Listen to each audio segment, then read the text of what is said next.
પાટણમાં વિસર્જન સમયે ચારના મોત નીપજ્યા હતા। ગણેશ વિસર્જનમાં ગયા હતા અને જે બાદ 4 લોકોના ડૂબવાથી મોત નીપજ્યા હતા। ગણેશ વિસર્જન સમયે ગોઝારી ઘટના બની હતી, જેમાં શહેરમાં એક સાથે ચાર અર્થીઓ ઉઠી છે તો પરિવારનું હૈયાફાટ રુદન જોવા મળ્યું છે। પ્રજાપતિ સમાજના પરિવાર પર આપ ફાટ્યું હોય તેવી પરિસ્થિતિ જોવા મળી છે। સરસ્વતી નદીમાં ગણેશ વિસર્જન સમયે મોત નીપજ્યા હતા। આ સાથે ડૂબી જતા માતા, 2 પુત્રો અને મામાનું મોત નીપજ્યું હતું, જેમાં વેરાઈ ચકલા ખાતેથી ચારેયની અંતિમ યાત્રા નીકળી હતી। તો અંતિમ યાત્રા નીકળતા જ સમગ્ર વિસ્તારમાં આક્રંદ છવાયો હતો।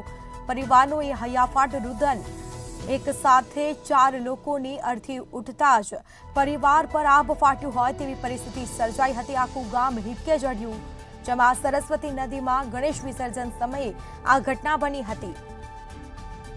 તો વધુ વિગતો સાથે સંવાદદાતા પ્રવીણ દરજી ફોનલાઈન પર જોડાઈ ગયા છે। જે પાટણમાં ગણેશ વિસર્જનના સમયે જ 4 લોકોના ડૂબવાથી મોત નીપજ્યા હતા અને અર્થી ઉઠી છે, આજે પરિવાર પર આબ ફાટ્યું છે, શું વિગતો?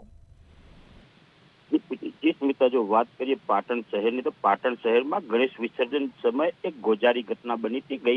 गत सांजे એટલે કે બુધવારના રોજ ગણેશ વિસર્જન સમયે 7 લોકો ડૂબ્યા હતા, જેમાંથી 4 લોકોના કમકમાટી ભર્યા મોત નીપજ્યા છે। પાટણ વેરાઈ ચકલા વિસ્તારમાં રહેતા માતા અને 2 પુત્રો અને મામાના આ ઘટનામાં મોત થયા છે। જોકે આજે સવારે આ તમામના પાટણ વેરાઈ ચકલા ખાતેથી એકી સાથે ચારેયની અંતિમ યાત્રા નીકાળતા સમગ્ર વિસ્તારમાં આક્રંદ છવાઈ ગયો હતો। વેરાઈ ચકલા વિસ્તારમાં રહેતા પરિવારમાં ઘરમાં કોને સાંત્વના આપે તેવા દ્રશ્યો આ સમયે જોવા મળ્યા હતા। જોકે જે આ પરિવાર છે તેના નીતિનભાઈ પ્રજાપતિ પરિવાર છે, તેઓના પોતાના તેના પત્ની અને 2 પુત્રો તેમજ તેમના એક સારા એટલે કે બાળકોના મામા, આ 4 લોકોના મોત થયા હતા। જોકે સમગ્ર આ ઘટનામાં નીતિનભાઈ પરિવારના 5 દિવસ પહેલા ગણપતિ લાવ્યા હતા અને તેનું 5 દિવસ પૂજન કરી અને બુધવારના રોજ એટલે કે ગત રોજ સરસ્વતી નદીમાં સાંજના સમયે વિસર્જન કરવા ગયા હતા। જ્યારે તેમાં એક બાળક ડૂબતા તેને બચાવવા જતા વારાફરતી એક બાદ એક 7 લોકો ડૂબવા લાગ્યા હતા અને જેમાંથી 3 લોકોને ફાયર વિભાગ અને જે હોમગાર્ડ યુનિટ છે તેના દ્વારા બચાવી લેવામાં આવ્યો હતો અને ત્યારબાદ તેઓને હોસ્પિટલમાં દાખલ કરાયા હતા। જ્યારે આ ઘટનાની અંદર જે શીતલબેન છે, શીતલબેન નીતિશભાઈ નાઈ પ્રજાપતિ, જીમિત નીતિશભાઈ પ્રજાપતિ અને પુત્ર દક્ષ નીતિશભાઈ પ્રજાપતિ અને તેના મામા નયન રમેશભાઈ પ્રજાપતિ, આ 4 લોકોને તરવૈયાઓએ બહાર કાઢ્યા, પરંતુ તેઓના મોત નીપજ્યા હતા અને આ 4ને રાત્રિના સમયે પોસ્ટમોર્ટમ કરી અને તેના પરિવારજનોને સવારે લાશ સોંપવામાં આવી હતી। જોકે રાત્રિના લાશ સોંપ્યા બાદ પરિવારને મૃતદેહ સોંપાતા વહેલી સવારે તેઓની આજે અંતિમ યાત્રા નીકાળવામાં આવી હતી। જોકે સવારે વેરાઈ ચકલા આવીથી અંતિમ યાત્રા નીકળી હતી અને મૃતદેહોને જોઈને સૌ કોઈની આંખો ભીની થઈ ગઈ હતી।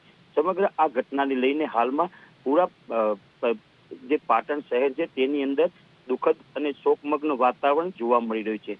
હાલમાં આ તમામ લોકોને મુક્તિધામ ખાતે અંતિમ જે કહેવાય કે જે મૃતકો છે તેમને પદ્મનાથ મુક્તિધામ ખાતે અંતિમ વિધિ કરવામાં આવી રહી છે। જી બિલકુલ, તે તમામ જાણકારી આપવા બદલ આપનો આભાર।